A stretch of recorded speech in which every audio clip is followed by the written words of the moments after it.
मेरे प्यारे देशवासियों, नमस्कार।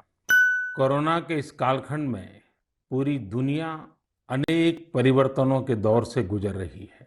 आज जब 2 गज की दूरी एक अनिवार्य जरूरत बन गई है, तो इसी संकट काल ने परिवार के सदस्यों को आपस में जोड़ने और करीब लाने का काम भी किया है।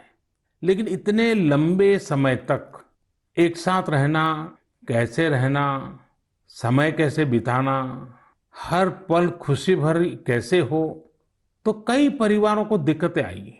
और उसका कारण था कि जो हमारी परंपराएं थे, जो परिवार में एक प्रकार से संस्कार सरिता के रूप में चलती थी, उसकी कमी महसूस हो रही है।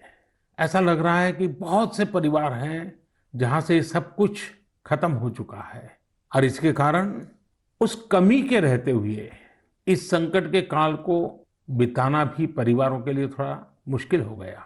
और उसमें एक महत्वपूर्ण बात क्या थी?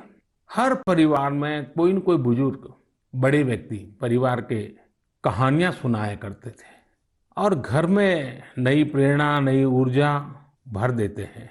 हमें जरूर एहसास हुआ होगा कि हमारे पूर्वजों ने जो विधाएं बनाई थी, वो आज भी कितनी महत्वपूर्ण है, और जब नहीं होती हैं तो कितनी कमी महसूस होती है। ऐसी ही एक विधा, जैसे मैंने कहा, कहानी सुनाने की कला, स्टोरी टेलिंग। साथियों, कहानियों का इतिहास उतना ही पुराना है जितनी की मानव सभ्यता। Where there is a soul, there is a story. कहानियां लोगों के रचनात्मक और संवेदनशील पक्ष को सामने लाती हैं, उसे प्रकट करती हैं। कहानी की ताकत को महसूस करना हो तो जब कोई माँ अपने छोटे बच्चों को सुलाने के लिए या फिर उसे खाना खिलाने के लिए कहानी सुना रही होती है, तब देखें। मैं अपने जीवन में बहुत लंबे अरसे तक एक परिव्राजक के रूप में रहा। घुमंत ही मेरी जिंदगी थी। हर दिन नया गांव, नए लोग, नए परिवार। लेकिन जब मैं परिवारों में जाता था तो मैं बच्चों से जरूर बात करता था, और कभी कभी बच्चों को कहता था कि चलो भाई मुझे कोई कहानी सुनाओ। तो मैं हैरान था। बच्चे मुझे कहते थे, नहीं अंकल, कहानी नहीं, हम चुटकुला सुनाएंगे। और मुझे भी वो यही कहते थे कि अंकल आप हमें चुटकुला सुनाओ। यानी उनको कहानी से कोई परिचय ही नहीं था। ज्यादातर उनकी जिंदगी चुटकुलों में समाहित हो गई थी। साथियों, भारत में कहानी कहने की, या कहें किस्सा गोई की, एक समृद्ध परंपरा रही है। हमें गर्व है कि हम उस देश के वासी हैं जहां हितोपदेश और पंचतंत्र की परंपरा रही है, जहां कहानियों में पशु पक्षियों और परियों की काल्पनिक दुनिया गढ़ी गई ताकि विवेक और बुद्धिमत्ता की बातों को आसानी से समझाया जा सके। हमारे यहाँ कथा की परंपरा रही है। ये धार्मिक कहानियां कहने की प्राचीन पद्धति है। इसमें कथाकालक्षेपम भी शामिल रहा है। हमारे यहाँ तरह तरह की लोक कथाएं प्रचलित हैं। तमिलनाडु और केरल में कहानी सुनाने की बहुत ही रोचक पद्धति है। इसे विल्लू पाठ कहा जाता है। इसमें कहानी और संगीत का बहुत ही आकर्षक सामंजस्य होता है। भारत में कठपुतली की जीवंत परंपरा भी रही है। इन दिनों साइंस और साइंस फिक्शन से जुड़ी कहानियां एवं कहानी कहने की विधा लोकप्रिय हो रही है। मैं देख रहा हूं कि कई लोग किस्सा गोई की कला को आगे बढ़ाने के लिए सराहनीय पहल कर रहे हैं।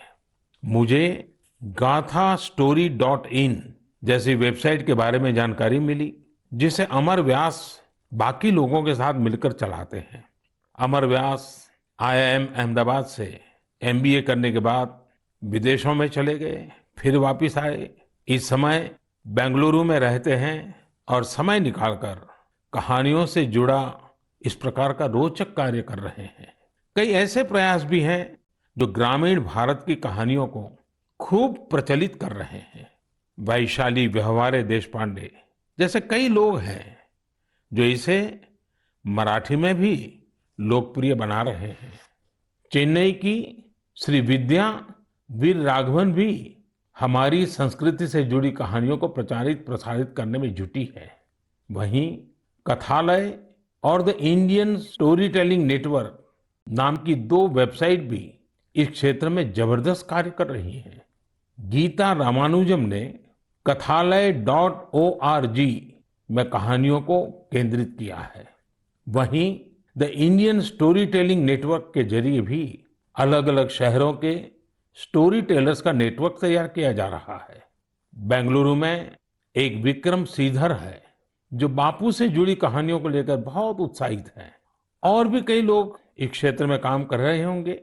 आप जरूर उनके बारे में सोशल मीडिया पर शेयर करें। क्या आप पर भी बरपा है जालसाजी का कहर?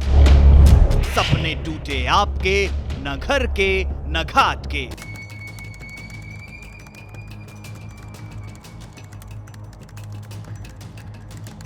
देखिए लूट घर हर रात 9:30 बजे। फिक्र आपकी,